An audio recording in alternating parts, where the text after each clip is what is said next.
राजनीति में धर्म और अधर्म पर बहस नई नहीं है। चुनावी महाभारत में आपने कई बार कौरव पांडव वाली जुबानी जंग को छिड़ते हुए देखा होगा, लेकिन इस बार मामला अलग है। राहुल गांधी ने जिस तरह सीएम योगी आदित्यनाथ पर सदा हुआ निशाना साधा है, उससे लोकसभा चुनाव को लेकर कांग्रेस की रणनीति के संकेत को समझा जा सकता है। सवाल है कि क्या जिस यूपी में राहुल ने अपनी भारत जोड़ो यात्रा के दौरान सिर्फ 3 दिन बिताए, वहां से अब वो धर्म बनाम अधर्म की धुरी पर नया सियासी संघर्ष छेड़ने की तैयारी में है। नमस्कार, आप देख रहे हैं आज की खबर। मैं हूं आपके साथ रागिनी सिंह।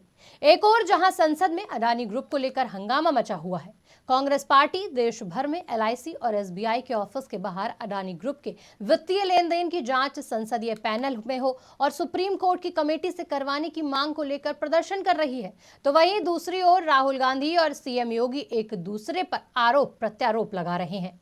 कांग्रेस नेता राहुल गांधी ने यूपी के सीएम योगी आदित्यनाथ को ठग कह दिया, तो वहीं त्रिपुरा में एक जनसभा में योगी आदित्यनाथ ने कांग्रेस को आस्था से खिलवाड़ करने वाला बताया। सीएम योगी ने कहा कि कांग्रेस राम और श्री कृष्ण के अस्तित्व को हमेशा नकारती रही है। दरअसल राहुल गांधी यूपी के हालातों पर जब उनसे सवाल पूछा गया तो उन्होंने कहा कि धर्म उत्तर प्रदेश में हिंसा को बढ़ावा नहीं दे रहा है, लेकिन सीएम योगी अपनी भाषा के चलते धार्मिक नेता नहीं कहे जा सकते। सिर्फ भगवा पहन लेने से कोई धार्मिक नहीं हो जाता। माफी चाहूंगा, लेकिन योगी आदित्यनाथ कोई धार्मिक नेता नहीं बल्कि ठग हैं। भाजपा उत्तर प्रदेश में अधर्म फैला रही है। राहुल के इस बयान के बाद बीजेपी की तरफ से तीखी प्रतिक्रिया देखने को मिली। राहुल के इस बयान के बाद सीएम योगी ने राहुल के इस बयान का जबरदस्त पलटवार किया। त्रिपुरा दौरे पर पहुंचे सीएम योगी ने एक जनसभा को संबोधित करते हुए कांग्रेस नेता को आड़े हाथों लिया। उन्होंने कहा, कांग्रेस हमेशा से ही आस्था के साथ खिलवाड़ करती आ रही है। वो हमेशा भगवान राम, भगवान कृष्ण के अस्तित्व को नकारती रही है। आस्था के साथ खिलवाड़ करने वाले राम मंदिर, राम सेतु का विरोध करते रहे हैं। उन्होंने जनता से सवाल किया कि क्या कांग्रेस होती तो क्या कभी राम मंदिर बन पाता। सीएम योगी ने भ्रष्टाचार को लेकर भी कांग्रेस को घेरा और कहा कि कांग्रेस राज में रोजाना भ्रष्टाचार के मामले सामने आते हैं। अब कांग्रेस कम्युनिस्ट के साथ मिलकर चुनाव लड़ रही है। जब विकास योजनाएं तेजी से बढ़ रही हैं तो कांग्रेस कम्युनिस्ट के साथ मिलकर आ रही है।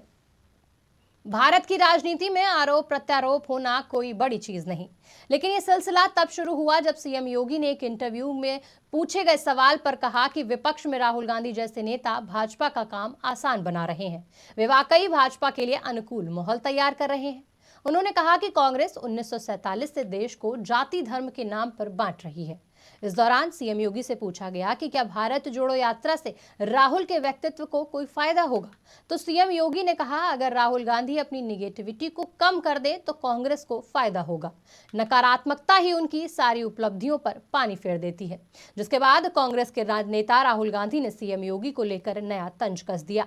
उन्होंने कहा कि सीएम योगी कोई संत नहीं है, वो एक ठग है। इस पर योगी सरकार के मंत्री नाराज हो गए और उन्होंने राहुल गांधी से इस बयान को लेकर माफी मांगने की मांग की।